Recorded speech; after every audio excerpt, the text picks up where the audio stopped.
So it's interesting that going into the chase and into the last corner there, particularly Royal Harris just able to get away from George Madecki.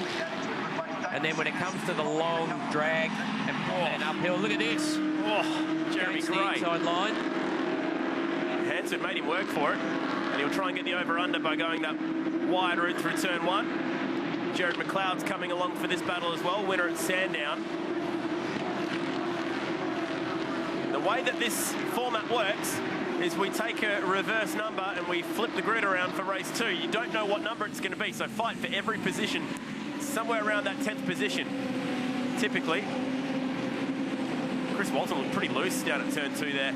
The Renko was really backing it in. He's trying very hard to catch the forwards that sit ahead of him. So from here on in, this part of the circuit, climbing out of the cutting, this will hurt that extra little bit of weight from Harris. But he's doing a great job out in front, hasn't made a mistake. There goes the Pinkmobile. The Shane Sainz boys doing a great job on Reece McNally's car this week. Looks like it's been caught up in a Bucks Party paintball match. A little bit damp just over the white line there coming into McPhillamy Park, so all the drivers being smart and not running out past the white line. It'd be very easy to hit that damp section and suck you to the outside wall. So Dantas just making up a little bit of ground on Kim Jane across the top. Jane got past 2 laps ago, and he's chasing down Cedars, who is back in a Holden this year. And actually on a pretty good number here, 1:02.6 to that first sector. He's pushing very hard to try and catch back up to the lead pack. Through this sector, it's him and Walton who are the fast guys. Let's check out what's going on at Reed Park. Oh, Graham Edwards. Not too bad, actually, just straighten it up. The mirror and the rear quarter, so I think he'll soldier on from that one. Walton's really pushing to catch the front 2 guys. Oh, Dondas with a mid-corner slide. I was just about to say, that just shows you how on the limit these guys are. There's no aerodynamic age. They're not on a full racing slick. They're on the R-Spec Yokohama. The back of the car's light. They're right on the limit. Speaking of limit, I think that's Borg. Aaron Borg started 13th, having a bit of a moment. He's Ute initiation to Bathurst. Going to lose a few spots out of that one. We'll argue for it, though. Oh, lock front. And out of all that, Wilson says, thanks, boys. Sneaks on through and picks up a couple. Back to 16th, so he had a great start, but unfortunately lost out of that one. Cedars fastest lap of the race on that last lap. Half a second quicker than our race leader. And he's only 1.3 off the lead, albeit back in 4th. I get the feeling this is building to something. 3 to go. See the shift lights in the middle of the steering wheel there. Again, very quick gear change. So they have a different shifter mechanism to the road-going Utes, but still a road internal in the gearbox. So a quick shifter, if you like. Look at this now. We've got a 4-way battle. 3 laps to go. 3 Fords, 1 Holden. The Mango Credit driver at the back of this pack, being the lonesome Commodore. 3rd in the points, so he's carrying 20 kilos of ballast. A little bit extra to think about. And Harris, who's done a great job hanging on to this lead after that very opportunistic move at turn 1 and up Mountain Straight. Witness marks on the Mango Credit Ute from Chris Walton. Oh. There's a lock-up from Harris. Oh, got away with it. I just wonder if George Madecki has just been looking after the tyres, just trying to keep the car nice and straight. Oh, here's a move from Harris. Not from Harris, sorry, Walton. from Walton. That was the same move that he pulled on Cedars. He's actually hurt himself a bit there because he half went and then went, oh, maybe not, and lost a fair bit of momentum. If you're going to make that move, which we've seen him done before this race, you've just got to go get in there. Can't half do that one. So Miedeke saw him coming and tried to give him a bit of a wide berth, and as a result, that's let Harris skip away half a second up the road. From pole position, he wants to win this race, Walton, but got relegated at the start. It was Harris and Miedeke who made the jump very nicely at the beginning. They're running out of laps.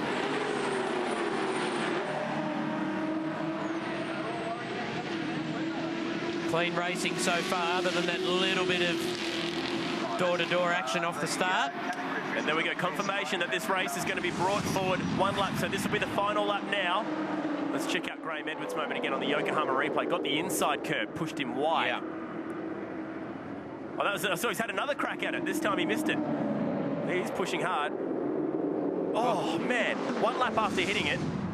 That's all right. Find the limits and work your way backwards. Yep, down in P20 at the moment. Cam Wilson. Got something flapping around in here with this tube. Yeah, I think that might be a little bit of airflow to the helmet there. They are quite hot inside the cabin of these utes. So look at, I don't know, I just think Chris Walton's the menace in this pack. He's not afraid to have a go, but he's got Cedars all over the back of him now. And this has worked well for George Madecki. He can focus on Harris. He hasn't got Walton all over the back of him, so he can have a crack on this last lap, as will Cedars, no doubt, on Walton. In front of the campsites we go. They've braved the thunderstorm overnight, the morning rain. They've been treated to a good show. The Utes, their first race. And our 2 leaders have just skipped away a couple of car lengths. It might be the protection that Madecki needed. He doesn't want to think about defending the Renko yet. He wants to focus on attacking the West End Mazda sponsored Royal Harris in front of him. The 2 Erebus cars trying to catch this lead pack. Across the top, final time, race 1. Oh, Walton's closed up and has thrown that thing down the inside. Contact once, nearly at the exit again. He is uber aggressive, and he might just make this stick. Gee, he was a reasonable way back, but there was a little bit of contact. Eyeballing each other as well. You can see them staring at each other. They're actually trying to chase a bit of a side toe. They're just trying to go through. George is going to have the inside line, but if Walton can hang in there, he'll have the inside line for the chase, and he gets it done. Great move. Aggressive, but fair. Oh, he's still going to hang in there, George.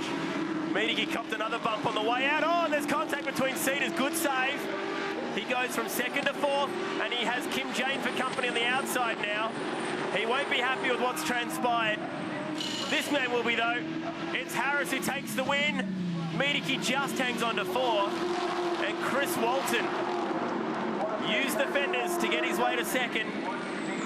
There'll be some chatter in the pits about that one. The reigning champion, Chris Walton, currently 4th. He needs to chase down Harris, who's about 70 points ahead of him in the championship, so he had nothing to lose.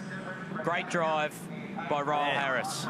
And on top of all of that, amidst all the chaos, Harris extends his championship lead, even though he has that extra ballast to carry. That is good racing in the East Coast Bull Bars V8 Ute Series. Let's check it out. Official race score is through. And wow, what a start from Harris. Just got the job done in the first corner when everyone wasn't looking. Walton fought his way back up. Cedars doing a good job to hang on to some points here as well. Kim Jane relegated back to 5th. Dontis 9th to 6th. Mardram 12th to 9th. Good drive from him. Jeremy Gray, bad start for him, went backwards. Jared McLeod will be hoping that the reverse grid number is 12.